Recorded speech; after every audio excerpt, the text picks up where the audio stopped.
Magandang araw po sa ating lahat. Salamat po sa ating Diyos sa binigay niya muling pribileyo sa atin na mapakinggan natin muli ang kanyang kalooban para sa atin na ipinahayag niya sa kanyang salita. Tayo po muna ay manalangin bago tayo magsimula sa ating maikling devotional sa Luke 23, verse 43. Tayo po'y manalangin. Ama naming Diyos sa langit, kami po ay lumalapit ngayon sa iyong banal na presensya. Unang-una po ay para magpasalamat sa biyaya niyo sa amin na mapakinggan ang iyong salita. Biyayaan niyo po kami ng mapangunawang kaisipan at masunuring puso sa kalooban niyo para sa amin. Ito po ang aming panalangin sa ngalan po ni Jesus. Ang verse po na na-assign sa akin ay ang Luke chapter 23 verse 43. Basahin po muna natin. At sumagot siya, katotohanang sinasabi ko sa iyo, ngayon ikaw ay makakasama ko sa paraiso. Siguro po para po makita natin ang konteksto at mabigyan linaw din tayo kung bakit ganito ang naging sagot ng ating Panginoon sa hiniling ng isa sa napakong kriminal. Mabuti pong basahin po rin natin ang mga previous verses simula po sa verse 39. Basahin po natin. Verse 39. Patuloy siyang pinagtawanan ng isa sa mga kriminal na ipinako na nagsasabi, hindi ba ikaw ang Kristo? Iligtas mo ang iyong sarili at kami.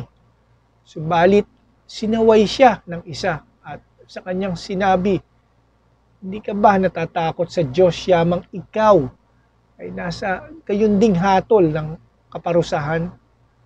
Verse 41, tayo ay nahatulan ng matuwid sapagkat tinanggap natin ang nararapat na kabayaran sa ating mga gawa. Subalit ang taong ito hindi gumawa ng anumang masama. Sinabi niya, Jesus, alalahanin mo ako pagdating mo sa iyong kaharian. Verse 43, at sumagot siya, katotohanang sinasabi ko sa iyo, ngayon ikaw ay makakasama ko sa paraiso. Makikita po natin sa talatang ating binasa ang isang eksenang nagpapakita sa atin ng isang konversasyon ng tatlong tao na nasa bingit na ng kamatayan. Nagsimula ito sa pangungutya kay Jesus ng isa sa mga kriminal na ipinako at sa pagdepensa naman ng isa sa mga kriminal sa ating Panginoon. Kinilala niya si Jesus bilang Diyos at bilang Hari. At nagtapos ang eksenang ito sa pagpapatawad ni Jesus sa taong nagsisi at pagbibigay ng ating Panginoon sa kanya ng biyaya ng buhay na walang hanggan. Ang goal o layunin po natin ngayong araw na ito ay unawain at isa puso ang ipinangako ng ating Panginoon sa taong ipinako sa krus na kasama niya. Katotohanang sinasabi ko sa iyo, ito ang sagot ng ating Panginoon sa hiling ng isa sa mga kriminal na nakapako. 42. Makikita po natin sa verse 42, sinabi niya kay Jesus na alalahanin mo ako pagdating mo sa iyong kaharian.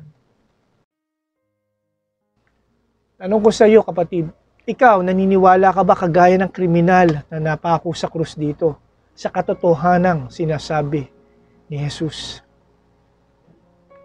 Sa mundong ito na ating ginagalawan na punong-puno ng kasinungalingan, panlilinlang sa lahat na yata ng sektor at antas ng lipunan, ang salitang katotohanan at tiwala sa mga taong nagsasabi ng katotohanan ay parang hindi na yata binibigyan ng kahalagahan. Pagdududa at kawalan ng tiwala sa kapwa ang siyang nagiging kaugalian.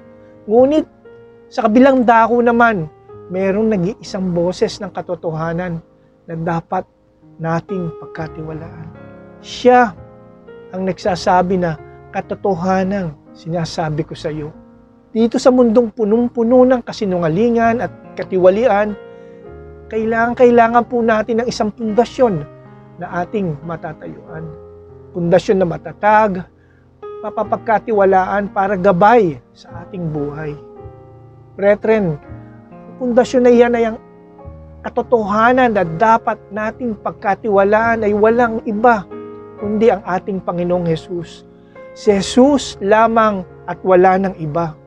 Si Jesus na nagsabi, "Ako ang daan, ang katotohanan at ang buhay." Walang kasinungalingan na matatagpuan sa Kanya. Maraming tao ang nakarinig sa mga pinahayag niyang katotohanan sa bagong tipan at mga taong nasaksihan mga ginawa niyang himala, mangha sa Kanyang kapangyarihan. Kaya nga kapatid, kay Jesus lamang natin pwedeng ipagkatiwala ang ating buhay.